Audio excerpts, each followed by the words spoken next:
নমস্কার বন্ধুরা, সুমির হেসেলে আপনাদের সবাইকে স্বাগত। আশা করি সকলে সুস্থ আছেন, ভালো আছেন। আজকের রেসিপি প্রেসার কুকারে লাল লাল মুরগির মাংসের ঝোল আলু দিয়ে।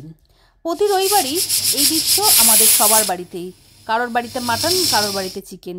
তবে আজকে আমি প্রেসার কুকারে করব এই আলু দিয়ে চিকেন কারি। চলুন রেসিপিটা দেখে নেওয়া যাক। সম্পূর্ণ রেসিপি দেখার অনুরোধ রইল। আমি এখানে 750 গ্রাম চিকেন নিয়েছি। লেগগুলোকে একটু বড় বড় রেখেছি আর বাকিগুলোকে মিডিয়াম সাইজের কেটে নিয়েছি। এবারে চিকেনের মধ্যে দিয়ে দিয়েছি হাফ চামচের মতন হলুদ গুঁড়ো, হাফ চামচের মতন নুন দিয়েছি, 2 টেবিল চামচ আদা জিরে ধনে আর শুকনো লঙ্কা বাটা দিয়েছি, হাফ চামচের মতন গরম মশলার গুঁড়ো, 1 চামচ আদা রসুন বাটা, হাফ চামচ কাশ্মীরি লঙ্কার গুঁড়ো আর 2 টেবিল চামচ ফ্যাটানো টক দই। আদা রসুন বাটার ভিডিওটা স্কিপ করে গেছে, তার জন্য ক্ষমা করবেন। সমস্ত কিছু মশলা দিয়ে মাংসটাকে খুব ভালোভাবে মেখে নেব। মেখে নিয়ে 30 থেকে 45 মিনিটের জন্য ম্যারিনেট হতে রেখে দেব। যত বেশি সময় ধরে ম্যারিনেট হতে রেখে দেবেন, মাংসের স্বাদ কিন্তু তত ভালো হবে। এদিকে প্রেসার কুকারে আমি 3 টেবিল চামচ সর্ষের তেল নিয়েছি। তেলটা গরম হলে কেটে রাখা 3টে আলুকে 2 টুকরো করে কেটে নিয়ে নুন হলুদ মাখিয়ে রেখেছি। এবার আলুগুলোকে হালকা করে ভেজে নেব। যেহেতু পুরো রান্নাটাই প্রেসার কুকারে করব, তাই আলুকে খুব বেশি ভাজার প্রয়োজন নেই, কেন প্রেসার কুকারে দিলেই আলু নরম হয়ে যাবে। তাই হালকা একটু ভাজার পরে আলুগুলোকে এক এক করে তুলে নেব। যে অবশিষ্ট তেলটা থাকবে সেই তেলেই বাকি রান্না করব। এর মধ্যে দিয়েছি 2 টুকরো দারচিনি, 2টো ছোটো এলাচ, 2টো লবঙ্গ, একটা বড় এলাচ, 2টো তেজপাতা আর দিয়েছি ছোট 1 টিস্পুনের মতন জিরে। সমস্ত কিছুকে দিয়ে ভালো করে নাড়াচাড়া করে ভাজা একটা মিষ্টি গন্ধ বেরোলে 3টে মিডিয়াম সাইজের পেঁয়াজ দিয়ে পেঁয়াজগুলোকে ভেজে নেব। খুব বেশি লালচে করে ভাজার দরকার নেই, হালকা কালার ধরলেই পেঁয়াজগুলো ভাজা কমপ্লিট হয়ে যাবে। হালকা করে যখন ভাজা ভাজা হয়ে আসবে, এর মধ্যে দিয়ে দেব 1 টেবিল স্পুনের মতন আদা রসুন বাটা। আমি কিন্তু ম্যারিনেশনের সময় 1 টেবিল স্পুন আদা রসুন বাটা দিয়েছি। এবারে আদা রসুন দিয়ে ভালো করে কষিয়ে নেব, আদা রসুনের যাতে কাঁচা গন্ধটা চলে যায়। সাথে দেব একটা বড় সাইজের টমেটো। আপনারা যদি এখানে টমেটো বাদ দিতে চান কোনো অসুবিধা নেই।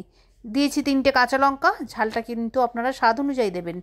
দিয়ে ভালো করে ভেজে নেব, যাতে টমেটোটাও বেশ ভালোভাবে নরম হয়ে যায়, পেঁয়াজও নরম হয়ে যায় আর আদা রসুনের কাঁচা গন্ধটা চলে যায়।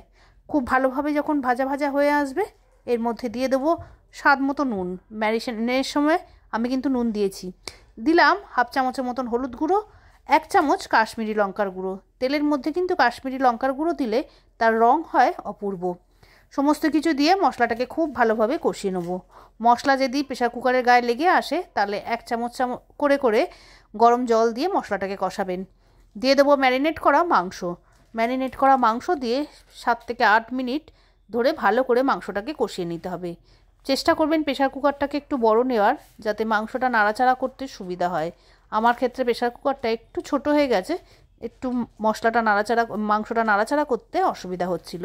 যাই হোক, ভালো করে মাংসটাকে কষিয়ে নেওয়ার পর যখন তেল জল ছেড়ে আসবে, এর মধ্যে ভেজে রাখা আলুগুলোকে দিয়ে দেবো। আলু দিয়েও 2-3 মিনিট একটু কষিয়ে নেব।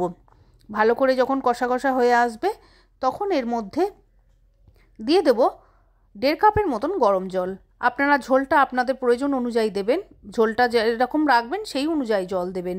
আমি এখানে 1.5 কাপ জল ব্যবহার করেছি। দিয়ে ভালো করে মাংস আর আলুটাকে জলের মধ্যে মিশিয়ে দিয়ে, মানে প্রেসার কুকারের ঝোলের মধ্যে দিয়ে ঢাকনা আটকে দেব। দিয়ে সিম টু মিডিয়াম গ্যাসে একটা সিটি দেব। সিটি দিয়ে সিটিটা পড়ে গেলে তারপর এই প্রেসার কুকারটাকে নিজে থেকে ঠান্ডা হতে দেব। প্রেসার কুকারটা যখন নিজে থেকে ঠান্ডা হয়ে যাবে, ঢাকনা খুলে নিলেই রেডি লাল লাল আলু দিয়ে মুরগির মাংসের ঝোল। অপূর্ব লাগে গরম ভাতের সঙ্গে এই ঝোল খেতে। বাড়িতে অবশ্যই রেসিপিটা একবার ট্রাই করে দেখবেন, এবং হয়েও যায় খুব সহজে এবং চটজলদি অল্প সময়ের মধ্যে। আশা করি রেসিপিটা ভালো লেগেছে। রেসিপিটা ভালো লাগলে একটা লাইক করতে কিন্তু ভুলবেন না। কমেন্টসের মাধ্যমে জানাবেন আপনাদের কেমন লাগলো। আপনি যদি আমার নতুন বন্ধু হয়ে থাকেন, তাহলে চ্যানেলটিকে সাবস্ক্রাইব করে পাশে বেল আইকনটিকে অবশ্যই ক্লিক করে দেবেন এই ধরনের নিত্য নতুন রান্নার রেসিপি পেতে। বন্ধুবান্ধবদের সঙ্গে রেসিপিটা শেয়ার করবেন, যাতে ওনারাও এই রেসিপিটা ফলো করে বাড়িতে বানাতে পারে। আজকের মতন এতটাই। নমস্কার।